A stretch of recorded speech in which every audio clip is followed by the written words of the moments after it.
Diggy into a lethal weapon here. Rrq Hoshi getting that Khalid.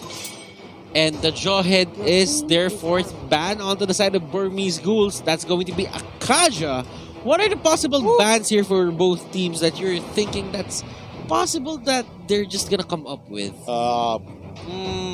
I'm thinking, like, I would have been thinking the Cho, but even then, this is kind of very situational here on what RRQ is going to be first picking. So we're just going to have to wait and see, but it's going to be, oh, the Ruby is going to be taken out, and that's just going to leave Ruby DD a little out in the open. Yeah, he only has the DD now, not the Ruby, because it was banned out. Feels bad, feels bad.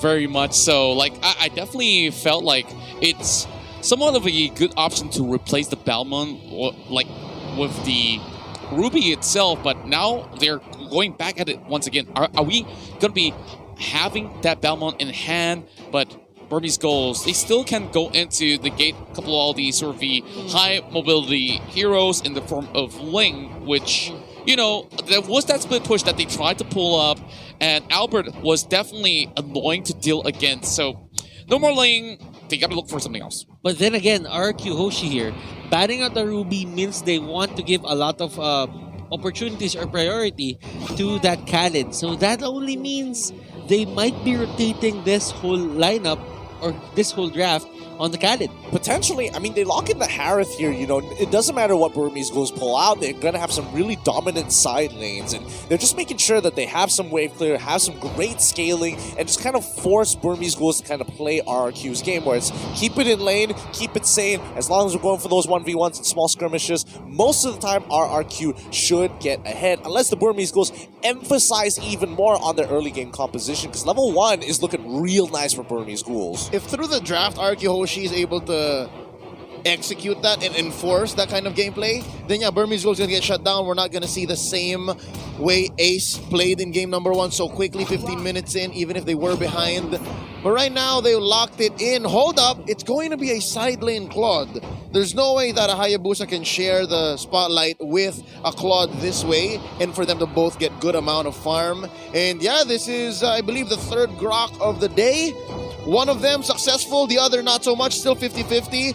The Burmese Ghouls looking to skew and change the numbers. Oh boy. Yeah, and interesting enough, you know, the whole time in this pick and bans, there's Sylvana available, but none of these teams actually went for it itself. So, yeah, like, this Rrq now looking to display some of all these members and, of course, ram them right in with the power of nature if they could just catch them on those sort of choke points, which will definitely be great as a setup for Claude to move right in. Now, final pick, and it's going to be that Roger. I'm pretty sure you guys have an opinion about this.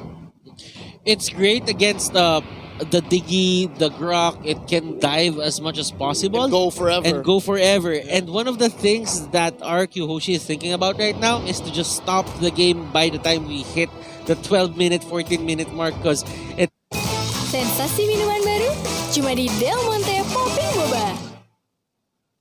It's not gonna look good for their way if it is a Hayabusa and a Claude at the late game.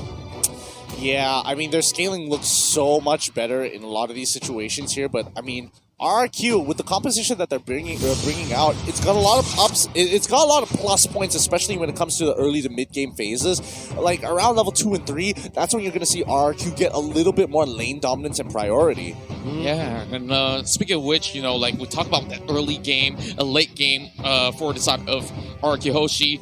This is literally a ticking time bomb for Burmese Ghouls to just close things out. And looking at it, we have your 5 players on the screen, and right now we will head on to the Celestial Palace, and I am gonna throw you to our casters, Gideon, Contra, and Leo. Take it away. And away we shall. Here we go. Game number 2, Burmese Ghouls versus RRQ Hoshi.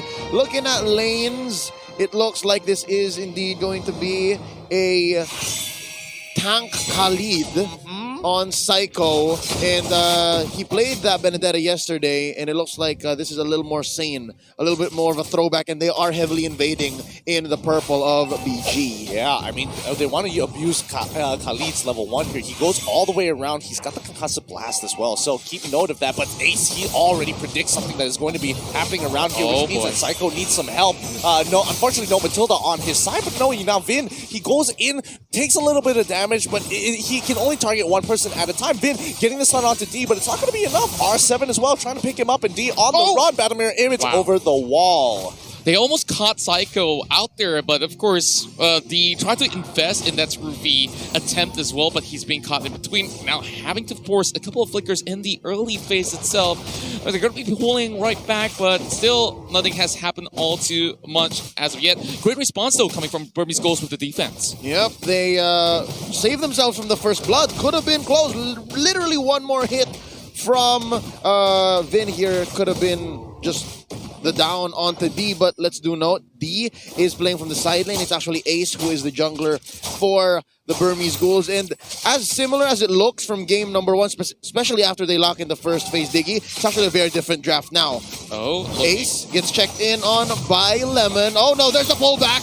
Oh boy, a 4-man investment just to take down Lemon, and he still managed to walk away alive. So members inside of Rrq are going to be happy that, okay, we know that all the other members of Burmese Goals are already down here. They can definitely start the turtle, but Ruby DD is trying to find a way to pull it away, force the flicker, and here comes the rest of the members of BG. They're already taking a chunk of health away from Psycho.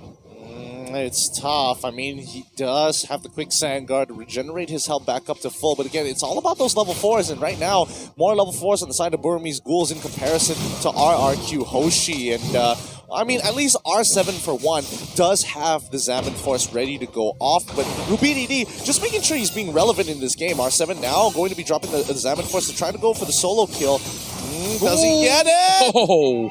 Close. Good use of the gift. Oh, just the tip. He's scared of just the tip. Oh, nice swing. Wow. And there's going to be the first blood. Outplayed by R7. That's going to be Psycho checking in. You good? You good? Not good anymore. Like, that sidestep just on time before he gets rammed to the wall. So, well, Rrq, Hoshi draw first blood, but maybe here's the next one here that won't fall as the big bad wolves arrive. They're going to be continue pushing on this with this lead here, and Rrq Hoshi, they got a 2K gold lead for now, and I mean, let's see how far this is going to get them, because the Burmese Ghouls, they can easily turn this around. If this is the first time we're seeing, actually, on the first turtle fight, that a team was able to start a snowball on their side, or at least get a lead against the Burmese Ghouls.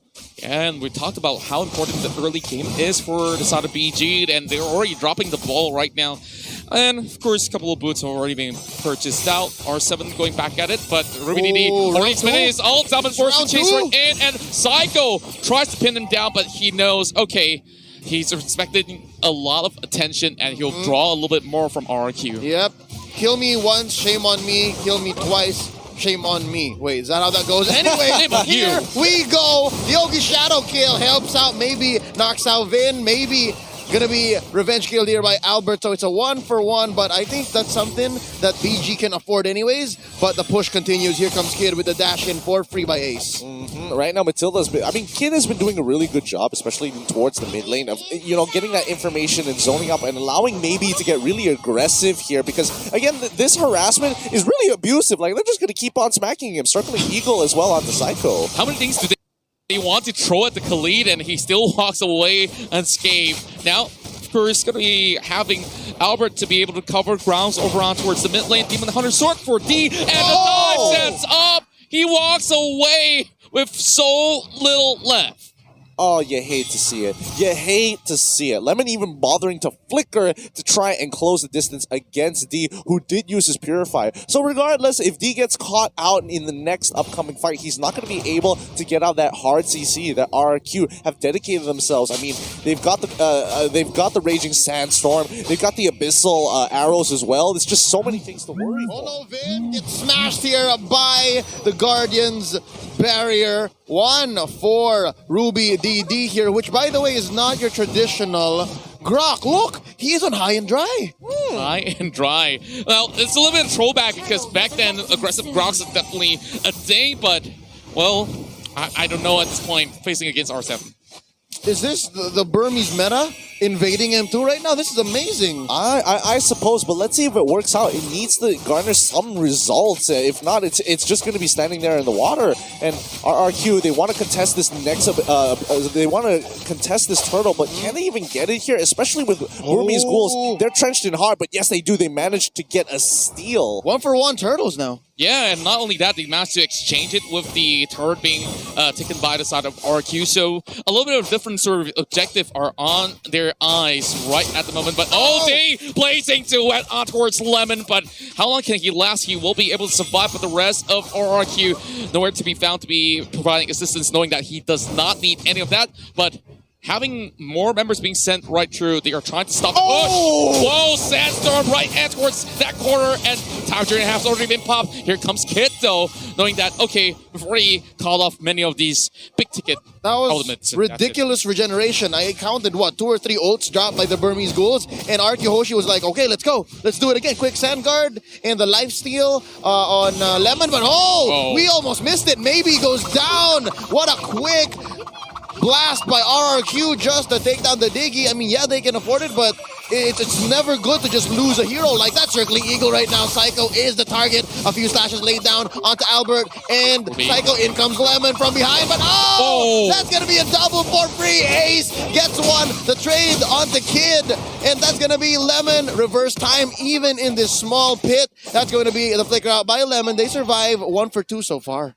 They go way too deep, and, well, I guess that answers your question with the high and dry, right? Like, wow, that Rrq is definitely being placed in that perfect scenario, and they will be able to just reap the rewards by just taking down all these members of Rrq who was hoping to get more catches after maybe goes down. But speaking of maybe, right here, he's popping the time journey already, so free pick coming from R7, popping out that Zaman Force, and now looking for Ruby DD as well. But, you know, Rrq can last for quite a while as he is buying a little bit more time. Top side, though, 1v1. No, they managed just to pull away, and you know the power of nature, especially with the nature shield, it's great ability. He walks away. It was a 2v1. A 2v1, and unfortunately, that's going to be Albert paying the price, maybe taking a lot of damage here on towards that mid side. But even Vin, he doesn't want to play a part of it. Raging Sandstorm coming in from Psycho, but he has no way to get out. Pistol Arrow doesn't land, and that should be it for him. Quick Sand Guard. Just look at the Sand Guard, and it tags the entirety of the OG Shadow kill, but he will still go down nonetheless. 6-7. Burmese goal looking to secure the mid side of the tower, but Vin has just arrived, and Shadow stepping away, and oh my goodness, Pistol Arrow goes all the way through, but not hitting anyone in as of yet. This is a very slow matchup from either side. I mean, both still maintaining the gold lead, and Burmese Ghouls catching up and evening out that score, both to 1-1. Finally, they get that top tier 1. Burmese Ghouls pull ahead slightly, ever so slightly with gold. Check out the items here on the Burmese Ghouls. D already has 2 core items. That is the Golden Staff and the Demon Hunter Sword. Let's check out Ace here. That's going to be a Blade of Despair right now, just now, and the Raptor Machete. That's going to be Psycho spending here the Rampaging Sandstorm. Albert's in a little bit of trouble here. Zaman Force already being popped up, and R7, he's trying to find a little bit of leeway, but in the middle of it all, you can see Psycho tanking every single thing that he can just to buy some time for Rrq. But just look at Rrq. All the OG Shadow kills going to be popped up, but the rest of Rrq, they're shoved all the way back to base with a tick of health. How did they even make it out? Okay, styling and profiling on us. The King of Kings show us, all right, everybody's been running away with 1 health. How about all 4 of us do it at the same time? Oh my goodness. I mean, whatever, they make it away with 1 health. It's I mean, the Burmese Ghouls got to be really frustrated, and all they get is just a tier 1 from mid. So that's all the tier 1 turrets taken out. Lord is on the table. This game is absolutely ridiculous. 9 minutes into the game, only 26 to 24k. Usually by now, we usually see a lead, but both teams going strong and extremely even. Yeah, and each of them actually take that damage distribution from the... that taunt as Sandstorm has already used up Time Journey perfectly. Big use as well. And a Flicker. That's very costly. Oh boy, Vin. Oh boy. He might have misclicked that one. And he this could be huge. They don't have the Time Journey anymore. All right, here we go. They're coming in. That's a false engage by Ace. I almost thought he was going to pop the shadow kill. Yeah, I thought that he will actually go in for the full commitment, but Ruby DD also occupying Albert. They know, okay, we can't exactly fully take this fight, and Burmese goes. They're waiting for another chance right here, but the rest of Rrq Hoshi, they try to land maybe a couple of taps of the autos to be able to take down the turret, but you know, they've already got enough of that clear speed coming from D. Wind of Nature picked up by D now, so he's basically safe from Lemon, even the basics from Psycho. And hold up, real quick, Ruby DD, wild charge out of here, and he just leaves Albert in the dust. Yeah, and you can see if he stayed any longer or didn't use the flicker, he would definitely gone down. And that Grog didn't look like he's any potent at all. Great catch with the missile arrow landing, but it's going to be time journey being popped immediately from Baby. And the next one to be caught out is D. He's forcing the flicker away. 50% health left, and now Rrq Hoshi attempts to draw the Lord out of the pit. Kit has to respond right now. They're trying to catch Psycho as well, but Lemon definitely going in for a little bit of protection. Over the back, it's going to be a flank coming from the Hayabusa. This might just be it. They're looking for Psycho, and he's going to be putting the quad shadows out there just in case. Great push and pull, but oh boy, we're not getting results here. But Lemon now going in towards the mid side. D already popping the blazing duet, trying to stretch the health out. But here comes Ace. Ace will go in for Lemon alongside Ruby DD. They get one kill in the process for an exchange against Burmese Gold's Kid. Oh boy, this is some really good macro coming in for Burmese Ghouls. You could literally see Ace, he's running up topside. There was this fat wave about to crash into that tier 2. And when they see this fight occurring, I would have preferred if D decided to actually, stick around, use the Blazing Duet to his advantage, but he didn't have the ult. So, no choice, he runs up topside and lets Hayabusa stick around. And so far, it went well for them, right? Trading Kid out for Lemon, winning this whole tug of war, because really, Rrq Hoshi could have finished the Lord there, but it took some time for them to say reset, reset, reset, and I think Rrq Hoshi at some point got frustrated. Yeah, and I think, honestly, Burmese Ghouls playing a super disciplined game. They will only take fights when maybe is on their side, or at the very least, the rest of Rrq Hoshi, especially for R7, drops down that ult. Yeah, and previously, they also managed to get a real good catch on towards Maybe, and that missile arrow did land perfectly. So they say, okay, it's call time, and maybe we could pull even the Lord, but after that, BG understanding that they need to apply a little bit of pressure, and they've managed to get that catch eventually towards Lemon. Although it's a Lapu-Lapu, but it's still big now, forcing the flicker from inside of Psycho. They're trying to chase in. Couple of all these. Oh my goodness. How many bombs are inside that bush?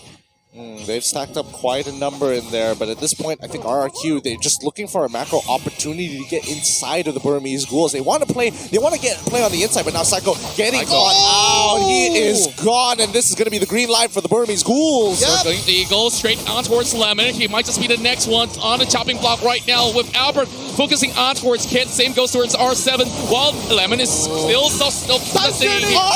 Journey! It worked out. That's going to be Lemon down. R7 as well. And that's going to be one more. 4 down. Vin is the only survivor, and he's running back into his base. This could be the finish. Yeah, look at the timers right now. They don't really have much. Maybe Psycho can come out in 10 seconds, but they can't take as much as they please. And with that, that's a free Lord for Burmese Ghouls. Yep, they're going straight for that Luminous Lord. This should be no issue, no contention, and even Psycho is going to be bringing out that Blade armor as well. Oh boy. I love how Vin just throws out a rogue Abyssal Arrow. Just maybe. Just a Hail Mary. Maybe. This takes it, we'll win. I'd better try than not. All right, I accept. First Lord going over to Burmese Ghouls. He didn't even try to stay to look. Oh, did I get it? He just walks away.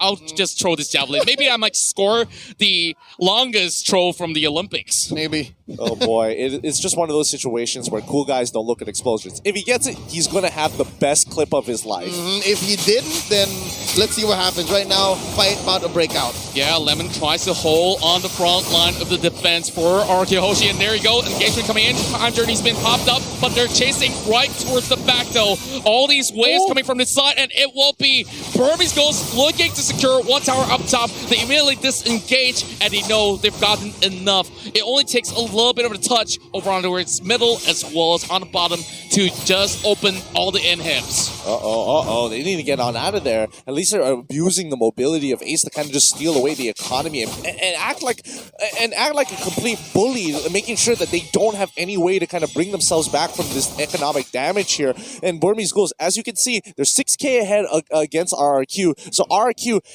no matter how hard they engage, maybe it's just the problem. Yep. Oh, shadow kill taken out. Vin, you try to chase me? Ha! Come back to your circling eagle now. Stunning Lemon. He misses the ult on the Lapu Lapu. That's gonna be D coming in. Time's journey, ladies and gentlemen. That's gonna be a raging sandstorm by Psycho down, stopping the fight there, and as well across the map. It's gonna be retreat for RRQ Hoshi. Why did they just let Lemon just stand there? They could have easily taken him out. Yeah, and like it's a very massive call coming from RQ as well, extending all the way outside, out of the turf, just to perhaps find a couple of all these picks, and maybe that might just be an opening for their side, but, you know, still they managed to have Lemon still standing. Oh boy, 2 minutes away until the Lord is back up, and that just means that RQ have 2 minutes to try and catch up to the Burmese Ghouls. Yeah, let's take this time to appreciate what Ruby DD is up to. He has a Bloodlust axe, and I do believe with 2 Legion swords, you're gonna build Blade of Despair. What's going on with this Grok? I mean, it's the classic Grok, you know, the kind that deals a lot of damage. I mean, look at him! No matter how hard Lemon hits him, and Ruby DD is, as long as there's a wave, I can heal back up to full and just clear the wave, do it again, rinse, repeat. Oh, interesting now. Oh, wild charge. Knocks up Lapu Lapu and no mercy. All the ults, man. Just all the ults. And I think Lemon is going to get away because here comes Albert. Oh, Albert coming right in. I'm not too sure if this is definitely a smart call because they can't really get a catch on towards Ace. 7-4's been popped up, and Ruby DD, as much as he's a tank, he's the rock, and he's still trying to survive, and he bought so much time for his side of Burmese Gold, and he managed to take down Albert. What a great call. And Burmese Gold, they are taking whatever they want because guess what? Game number 2 is going over to the Myanmar side, and we are looking at match point real soon. But Psycho, he's trying to defend for his life, trying to exchange, but look at that live regeneration. But this is it. One more game for Burmese Goals, and they will punch the ticket to the grand final. 2 in a row! Burmese Ghouls! If this was a best of 3, they just got, I mean, if this was a best of 3, RQ just got knocked to the lower brackets, but this is a best of 5s. This is the semifinals that we're waiting for to see who books that slot into the finals, the grand finals itself.